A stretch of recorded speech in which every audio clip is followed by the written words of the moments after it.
the same man that he knocked off of that list, Donald Thomas, to be the youngest driver ever to win the Nextel Cup race. Welcome to Good Runs. My name is Mex. In this continuing series, we're taking a look back at teams and drivers who had an abnormally elite performance or unexpected breakout run. And today, we're taking a look at Kyle Busch's Cup Series breakout performance in the 2005 UAW-DaimlerChrysler 400. I'm going to be frank. I never wanted to make this video. No, I'm not just referring to the fact that it's being made posthumously, and I cannot believe I'm reading that line. But I'm just referring to this in the raw essence of being a NASCAR fan, in that every NASCAR fan has bias. It's what you sign up for. And my bias was that growing up, I had a disdain for Kyle Busch. Kyle Busch was the driver I rooted against. When Clint Bowyer, my favorite driver, won the 2008 Richmond race over Kyle Busch, the first words out of my mouth after hooting and hollering in elation was, "Fuck you, Kyle!" But boy, was I not ready for the decade to come. Take a driver that ruffled all my feathers, had a family relation to a Cup champion, grew up spoiled, and then add the honest-to-God miserable early COT experience, plus the lower series domination a la Kevin Harvick 2006, shutting out all the underdogs I pulled for. Kyle Busch sealed his fate for me as my arch villain in NASCAR in a similar way that Carson Hocevar is to a lot of people right now. So no, I never wanted to make this episode. But I have to. Hating a driver doesn't remove the humanity of the driver outside of the racing context. Kyle Busch's sudden passing just over a month ago hit me much harder than I expected. Here I was, going through the grieving process over a villain turned anti-hero turned veteran underdog, over somebody I'd never met, over someone I only ever watched on TV because, a fun fact, 21 years as a racing fan and I still have yet to attend my first race. Actually, I'm thinking about changing that next year. Who's going to Nashville? So I feel it's important for me to do this simply because every story matters, even the villains. This is me making peace with losing our generation's Dale and burying the hatchet on my own rivalry, realizing that the rivalry was always with the driver, not the person. Kyle Busch was born into a racing family, working on his family's go-karts as a kid, crew chiefing for his brother Kurt's dwarf car team by age 10, and then beginning his own racing career as a driver when he was 13. He won over 60 Legends car races and 2 track championships at Las Vegas Motor Speedway, then transitioned to late models, and as expected, in 2001, Kyle's standout performances in the regional and local series, and no doubt a little bit of influence from his older brother Kurt, who had just finished second in the truck points in 2000, captured the eye of Jack Roush, the same team Kurt drove for. At age 16, Kyle began racing trucks part-time for Jack Roush. This young man in the 99 is the younger brother of Kurt Busch. He is Kyle Busch, who is 16 years, 3 months, and 1 day of age. He turned 16 back on May 2nd. Man, do I feel old. This young man is impressive. He has run 10 late model stock car races at Las Vegas. He has won 5 of them, finished second and third in 2 more. Scoring a pair of ninths and was leading with just 10 laps to go at Chicago Motor Speedway when his truck ran out of fuel. And Kyle Busch has pulled up across the top of the racetrack. Got to be out of gas. Got to be out of gas. Now, the minimum age to compete in trucks in 2001 was 16. But bizarrely, Kyle Busch's career had to be put on hold for a couple of years because of tobacco laws. Yeah, with the ongoing pushback against tobacco companies regarding marketing to children around this time, as well as a historic big tobacco settlement in 1998, which, by the legal interpretation, forbids minors from competing in tobacco-sponsored events, NASCAR had to make a controversial decision. 1 year ago, Kurt Busch dominated this race right here in California in the number 99 truck, and his 16-year-old younger brother Kyle had hoped to do so today. But there was a little bit of a problem. You see this signage right up here behind me? Well, there's a problem with the master settlement agreement between the tobacco industries and the sponsor of tomorrow's kart race. So the catalyst here was Kyle Busch competing in the 2001 Auto Club 200. Which he actually had put up the fastest lap in practice for. Now, of course, Auto Club itself, being the title sponsor of the race, is not tobacco related. However, kart was running at the same venue that weekend, and the race was sponsored by Marlboro. So Kyle Busch had to be withdrawn from the race. But this debacle didn't end just with this race. 6 weeks after this weird forced withdrawal of Kyle Busch from the Fontana race, NASCAR actually changed the minimum age in trucks to 18. and this standard remained in place until 2013. 10 years after Winston was removed as the title sponsor. I guess I actually stand corrected from the last video. I thought the minimum age was 16 after Winston left immediately, not 10 years later. So this event, by proxy, may have led to Kyle carving out his own path independent of his brother. Because after 2001, Kyle never drove for Jack Roush again, though this wouldn't be officially announced until February 03. In 2002, he ran a full season of ASA where he finished 8th in points, then debuted in ARCA at Lowe's Motor Speedway in Charlotte, finishing 12th. Then when Kyle hit age 18, he signed a development contract with Hendrick Motorsports, starting with driving the Nemco 87 for a few races in preparation for him to run for Rookie of the Year in 2004 in the Busch Series. And Busch impressed, leading 33 laps and finishing second to Matt Kenseth in his series debut, then leading 6 laps and finishing second again at Darlington. He ran 7 races, which was the maximum allowed to still be able to run for Rookie of the Year honors the following year, and had 5 top 16 finishes, 3 of them top 7. In 2004, driving the famed Hendrick number 5, Kyle Busch was out for blood. Kyle Busch in the 5, side by side with Clint Boyer under 21. Watching him, watching the flag man, no sign of yellow. Busch has to move off. Boyer tapped. Oh, they're sideways. Look at Robbie Gordon on the high side do it. Can't quite make it. Kyle Busch scores his first Busch Series win. Good for him. Here he comes. 2 wins in the last 3 races for Kyle Busch and the Lowe's Chevrolet. Kyle Busch. Checkers are in the air. It's Kyle Busch with his 4th win of 2004. He finished 2nd in points in his rookie season, a huge achievement. And despite trying to get out of his brother's shadow, he still remained a spitting image. Anyways, as was commonplace back then, Kyle Busch was then promoted to the Cup Series after only 1 full season to get acclimated in Busch. And in his 6 starts throughout 2004, practice, he did it qualifying, and bam, he did it just in the second lap of the race. My gosh, and we got crashes off turn 4. Sterling Marlin and Kyle Busch. he did not impress. Crashed out of 3 of them, mechanical failure in 1, and finished 7 laps down at Charlotte. While he did finish Fontana on the lead lap, it was in 24th place. He also failed to qualify for 3 races, and at his debut in the Great American Race for 2005, he was involved in the first big wreck of the day and finished a paltry 38th. Now, it was not his fault. Ricky Rudd blew a tire and sent Mark Martin up the track, leaving poor Kyle with no place to go. Kyle Busch, Brian Vickers, ages 19 and 21, they have linked together and taken off. And Kyle Busch in the 5 car, he just led his first lap ever in Nextel Cup racing. Oh, and it will not be the last. That young man is so talented, just like his brother. But at Fontana, a track he'd driven in the Cup car last year, finished on the lead lap with it in fact, Kyle Busch showed some early promise, qualifying on the pole and becoming the youngest pole sitter in Cup Series history. He didn't last long up front though, leading only a couple of laps before being shuffled back to the 20s where he'd finished 23rd. And that brings us to, Las Vegas already, with a Cup Series career containing 3 DNQs and the following finishes: 41st, 32nd, 24th, 37th, 34th, 43rd, 38th, 23rd. And while he did put out a good hot lap, I think Jeff Hammond hits the nail on the head of what we all thought here. Did Kyle Busch jump to the Nextel Cup Series too early for his own good? I think so. I think that, unlike his brother, he's very talented, but I think he could use another year down in the Busch Series to get himself a little more acclimated and get everything kind of tuned up. He's going to struggle this year. We have a disagreement. You either got it or you don't. And there's no need in messing around, just go right to the top. That's well. Look what Kurt did. Paid off. A few other notable segments I found at the start of this old broadcast was this bizarre segment on NASCAR's sexiest driver with what I can only describe as cheesy, low-budget porn music. Determines the winner. We begin first round. Dale Earnhardt Jr. versus Carl Edwards. And at each race, we're going to end. I really don't think Chris Myers is feeling this segment. And an honestly amazing interview of both the Busch brothers. No, seriously, this was great to listen to in hindsight. Great little time capsule here. Link in the description. Here's the timestamp. Also, this NASCAR moment. Kyle Busch lined up 10th, but Ryan Newman won his first of 8 poles in 2005, and he led them to the green flag. Boogity, boogity, boogity! Let's go racing, boys! The late Greg Biffle takes the lead from Newman and leads lap 1. By lap 6, Kyle Busch has moved up to 6th.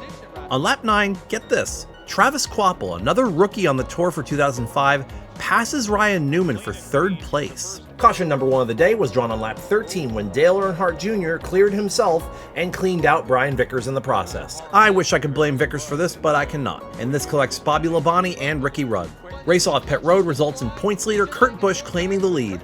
In a bit of a WTF moment I've not seen anyone talk about, Fox, during replays, loses power to the broadcast booth, which makes for a bizarre experience. And he just gives Vicker a boot right in the... We apologize for a sudden power outage that interrupted our video feed. Then Fox goes to commercial, showing this equally bizarre top 5 during pit sequence. During the caution, both Kyle Petty and Morgan Shepherd lead a couple of laps in addition to Mike Wallace, picking up those 5 valuable bonus points for leading a lap. Morgan Shepherd leads them back for the lap 20 restart. Yeah, by the way, that cleanup under yellow took only 7 laps. Meanwhile, in 2026, it takes us 10 plus to clean up from a single car spin for some reason. Greg Biffle takes the lead back from Kurt Busch on lap 23, right as a very comedically timed audio error occurs due to the broadcast running on reduced power. And you will note that some of our computer graphics capabilities have been disabled with that power hit. Nonetheless, we'll take what... Before commercial, Kyle Busch is shown on the pylon in 4th place. The weird broadcast graphical and audio glitches continue to occur on lap 37 with no digital ticker shown. Meanwhile, Kyle Busch has moved up to 3rd. On lap 43, Travis Kvapil has run down Kyle Busch and a battle ensues between them. Like, goddamn, I'm writing this about Kyle Busch. Travis Kvapil was nowhere on my radar for this one. Greg Biffle, however, continues to lead. On lap 49, Kyle Busch falls under the clutches of Jimmy Johnson and loses 4th place. On lap 59, Joe Nemechek passes Kyle Busch for 5th right before the second caution of the race comes out as a result of Robbie Gordon's blown motor. Rookie Travis Kvapil wins the race off of pit road, then leads his first laps in the Nextel Cup Series. Kvapil leads 3 laps before relinquishing the lead to Ryan Newman. Just before the 3rd caution is drawn when Matt Kenseth bumps the 38 of Elliott Sadler, collecting Tony Stewart and Carl Edwards. Ryan Newman leads them back to the lap 70 restart. Matt Kenseth runs alongside Kyle Busch while having a massive tire rub from the previous caution. On lap 77, Kenseth finally loses that tire and goes 2 laps down. On lap 87, Jason Leffler slows abruptly in turn 4, causing Ken Schrader to get rear-ended by Sterling Marlin. During the caution, Kyle Busch races off of pit road in 6th. Mark Martin also sends it behind the wall before the lap 91 restart.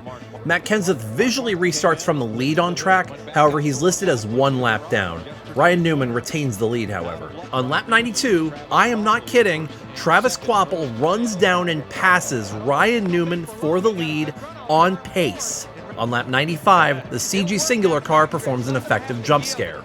Ryan Newman quickly works his way back past the 77 of Kvapil on lap 98. Kurt Busch follows suit, as does Greg Biffle. Yellow flag is drawn again on lap 101 for the 9 of Casey Kane getting into the wall. Dave Blaney takes 2 tires and wins the race off pit road. Kyle Busch follows off in 8th. Blaney leads them back to the restart, but again due to lap car rules, Elliott Sadler breaks away and gets his lap back. Meanwhile, Blaney breaks away from 2nd and holds on to the lead. So I did a little research on this. This was the first time car number 07 led a NASCAR Cup Series race since Don White led 8 laps in Atlanta in 1966, and only the 2nd time ever. Kyle Busch restarted 8th and works his way back up to 7th by lap 110. His brother Kurt takes the lead from Dave Blaney on lap 111, missed by the broadcast. Kyle Busch is then shown on screen battling for 7th place with Scott Riggs, who is also putting up a remarkably strong showing, getting his first shout out of the day from the booth on lap 120. Speaking of Busch, how about younger brother Kyle Busch at age 19 there in the 5? He's been very aggressive, moving his way up through, and Darrell, it looks like he's been doing all that passing on the bottom. As they run it 3 wide a lap later with Elliott Sadler, while Travis Kvapil is mentioned by the broadcast having fallen off from his earlier pace.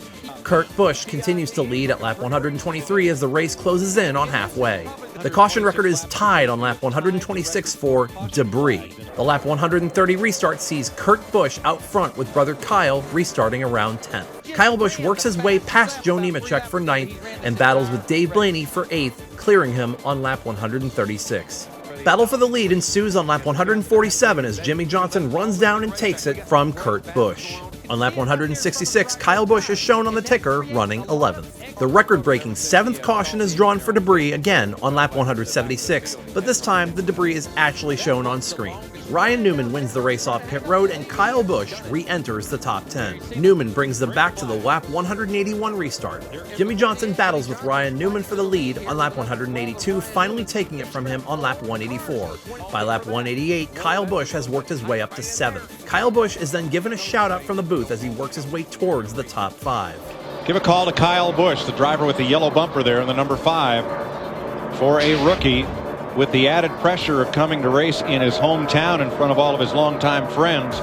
Kyle's doing a great job. He's 6th, just ahead of that pair, Riggs and Gordon, battling behind him. But he's had quite a day. He's been up there. He really has. The 8th caution of the day is drawn on lap 195 for Scott Riggs spinning in turn 4, then tearing the fender off the car waiting for pit road to open, ending his elite performance. Was it just me, or did Scott Riggs have a lot of trouble closing out races? Like, the dude always had a bunch of front-loaded races where for the first 2/3 he runs top 10, and then something happens and he finished like 24th. Anybody else notice that, or was that just me? Kevin Harvick is also handed a speeding penalty on pit road and has to start at the rear with 29 cars on the lead lap. Ryan Newman leads them back to the lap 199 restart. Johnson reclaims the lead on lap 200.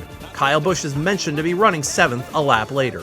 And right as Mike Joy starts to talk about the free pass rule, the caution is drawn once again on lap 207 for debris, allowing Mike Wallace to receive the free pass and get back onto the lead lap. Just as Mike Wallace has just done, because caution is out once again for debris. With a pit sequence that resulted in a lot of 2-tire calls, Ryan Newman once again regains the lead in the pits. Kyle Busch exits the pits back in 10th. Newman led them back to the lap 211 restart, but again Johnson takes the lead for a record-breaking 25th lead change of the day. On lap 218, Kyle Busch is then seen battling with Casey Mears for the 7th spot. The final caution of the race is drawn on lap 225 for the 66 of Hermie Sadler getting loose in 2 and tagging the inside wall.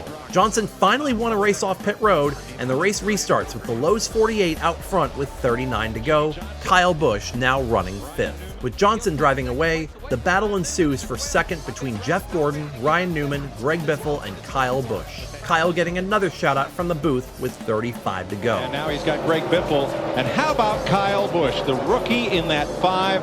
Many folks questioned, did he move up to Nextel Cup too early? Not if you're looking just at today's race. He's done a phenomenal job. For 19 years old, wow. With 33 to go, Ryan Newman and Jeff Gordon get hooked together and they wash up the track, allowing the now 4th place Busch to vault up to 2nd in only his 7th career start. Gordon pays Newman back down the backstretch in a big way a few laps later. While the Hendrick pair drive off into the sunset, a ton of great racing is covered across the racetrack, including a 4-wide battle involving Jeremy Mayfield, Bobby Hamilton Jr., Elliott Sadler, and Rusty Wallace. Kyle Busch is covered again with 27 to go, with a lot of commentary that stands as a time capsule. Kyle Busch from Las Vegas, 19 years old. He has already become the youngest driver to win a pole in NASCAR's top series. And now he's trying to displace the same man that he knocked off of that list, Donald Thomas, to be the youngest driver ever to win a Nextel Cup race. Would you say that Hendrick Motorsports has come back with a vengeance after the little problems they had in Fontana? Sure would. Dick Bergman.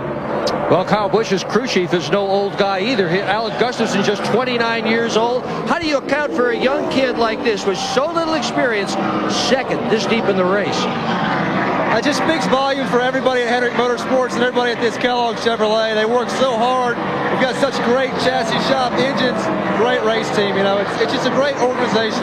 Imagine the future of young Kyle Busch, 2nd this deep in the race. And Dick, Darrell, when you look at Alan Gustafson, the trend of crew chief continues. He was an engineer last year for Hendrick Motorsports. Now he's Kyle Busch's crew chief. Kyle Busch is covered once again by the booth with 23 to go.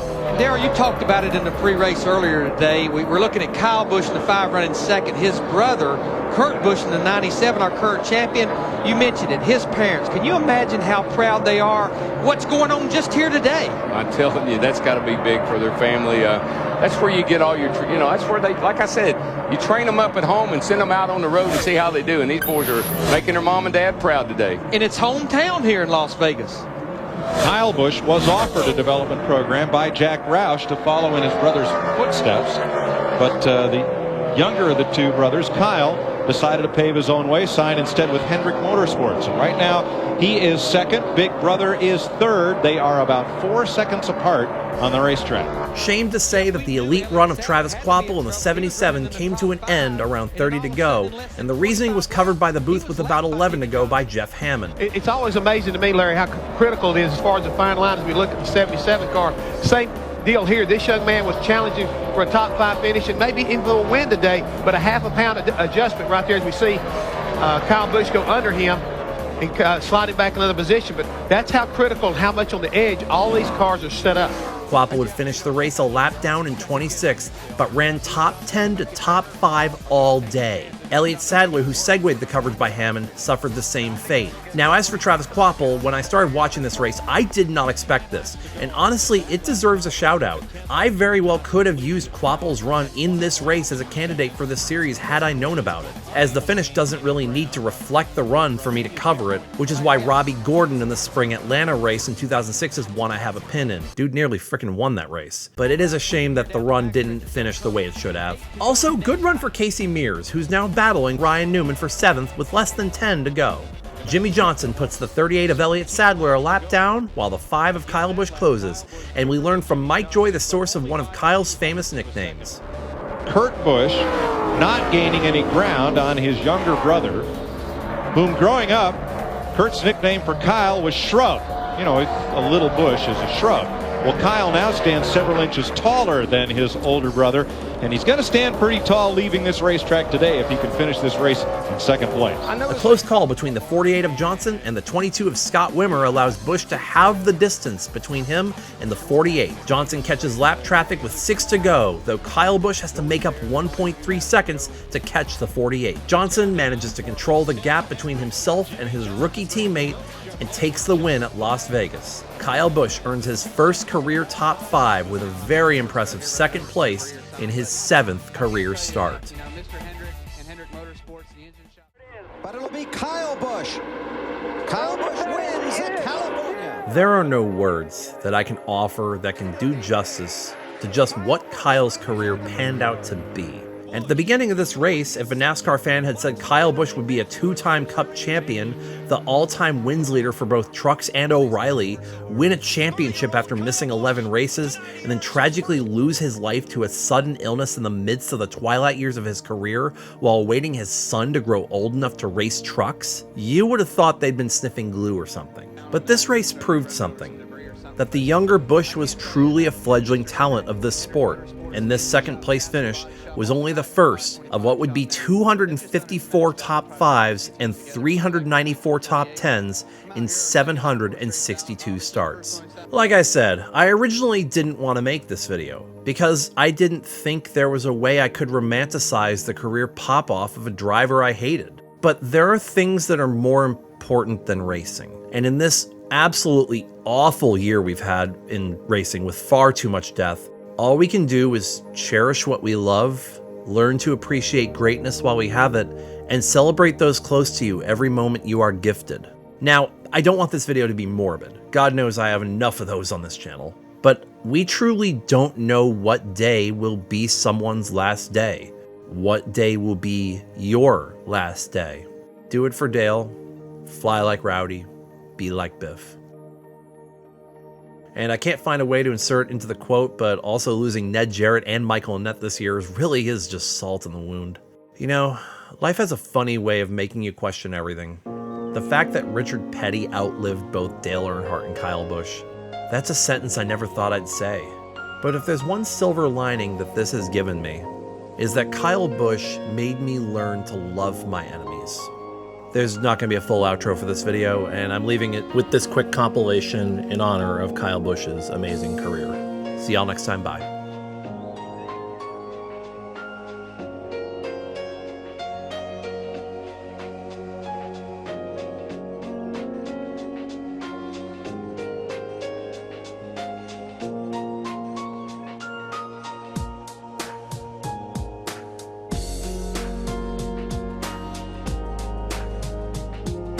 This This young man in the 99 is the younger brother of Kurt Busch. He is Kyle Busch, who is 16 years, 3 months, and 1 day of age.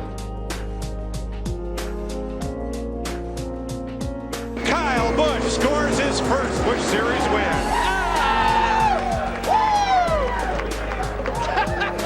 It's Kyle Busch with his 4th win of 2004 as he takes the Kroger 200. And how about Kyle Busch, the rookie in that 5? Many folks question, did he move up to Nextel Cup too early? Not if you're looking just at today's race. He's done a phenomenal job. Tomorrow, the headlines will say Busch won at California.